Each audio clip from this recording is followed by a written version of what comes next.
सेठ साहूकार नहीं, सेठों को भी सेठ जो राजा होते हैं, अकबर, श्री मधुकर शाह और चंद्रेश, राजा राम बुंदेला, ये सब आपके दर्शन के लिए आपकी कुटिया पर घंटों घंटों प्रतीक्षा किए बैठे रहते थे, कब स्वामी जी बाहर आए हम दर्शन करें।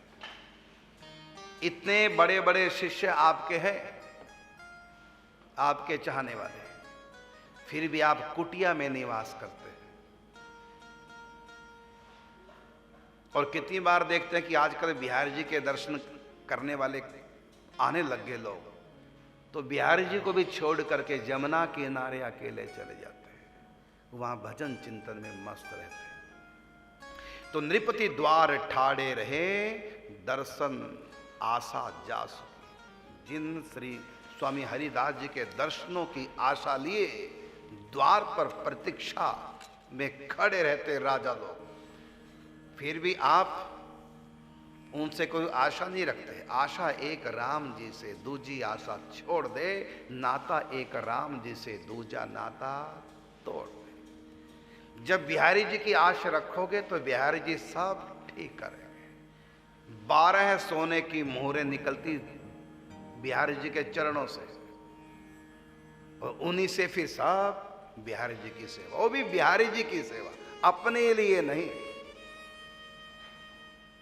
हमारे किशोर शरण जी जो यहाँ के व्यवस्थापक हैं, मेरे बाद जो गद्दी पर बैठने वाले हैं, इनका जीवन त्यागमय देखो। गोवर्धन में इनके कमरे में कूलर तक नहीं, एसी की तो बड़ी दूर की बात। यहां भी उनके कमरे में गर्म पानी का क्या बोलते हैं उसको, गीजर भी नहीं है, ठंडे में नहा लेते हैं। अधिक ठंडा तो बाहर से पानी स्वयं लाते हैं, किसी को भी नहीं कहते मुझको पानी गर्म दे जाओ। यहाँ के व्यवस्थापक हैं वो, किसी को कह दें, कितने उनके सेवक हैं कि मेरे लिए गर्म पानी की बाल्टी नहीं है, स्वयं जाते हैं लेने के लिए, यदि गर्म में स्नान करना कभी विशेष ठंड है तो, नहीं तो ठंडे में नहा लेते हैं। गोवर्धन में उनके लिए मैंने, जब वो थोड़ा बीमार हुए, उनके लिए एसी लगवा दिया। उन्होंने एसी चलाया नहीं, कमरा ही छोड़ दिया। इतना उनका तपस्वी जीवन है, तभी वो यहां तक पहुंचे हैं। ये शिक्षा लेने वाली बातें हैं। उनके लिए कोई सुविधा नहीं है, उनके कमरे में गीजर तक नहीं है बाथरूम में।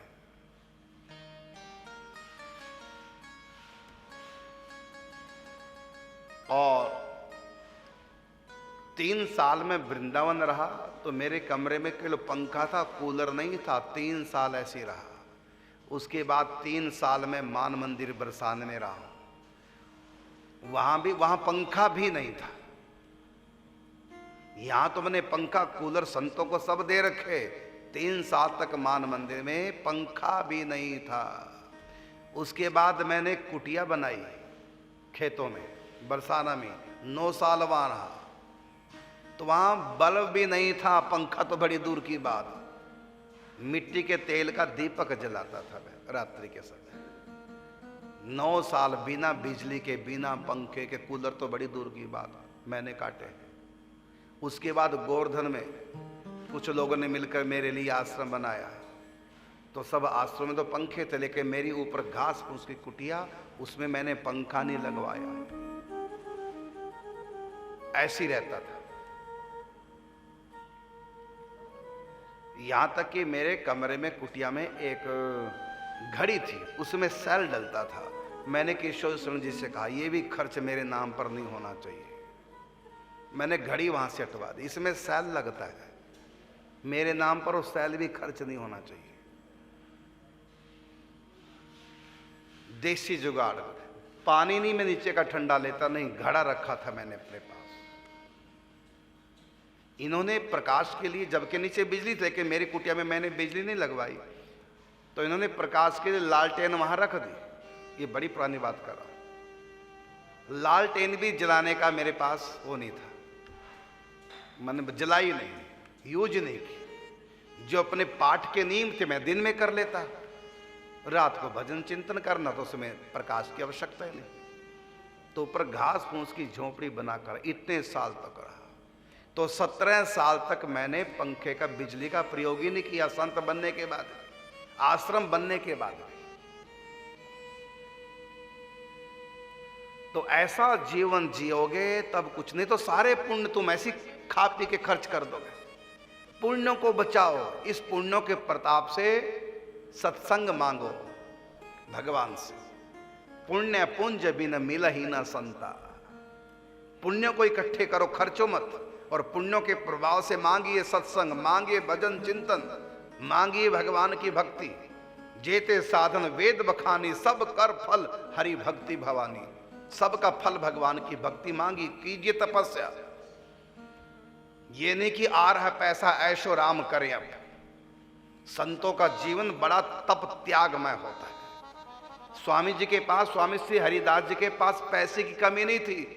सोने की 12 मोहरें बिहारी जी प्रतिदिन देते थे स्वामी जी को, लेकिन वो जीव जंतुओं की सेवा में लगाते। पहले बिहारी जी का भोग लगता, लेकिन स्वयं चना चबेना खा करके गुजारा करते थे। सनातन गोस्वामी जी मथुरा में जाकर भिक्षा करते थे, रूखी बाटी खा करके गुजारा करते थे। ऐसा इन्होंने तप किया, तब जाकर के ये उस रस तक पहुंचे। इसलिए संयम करना चाहिए, आहार पर संयम करना चाहिए। तो बड़े बड़े राजा आपके द्वार पर खड़े रहते हैं। कहा कि नृपति द्वार ठाड़े रहे, दर्शन आशा जासु की, आसुधीर उद्योत कर रसिक चाप श्री हरिदास के।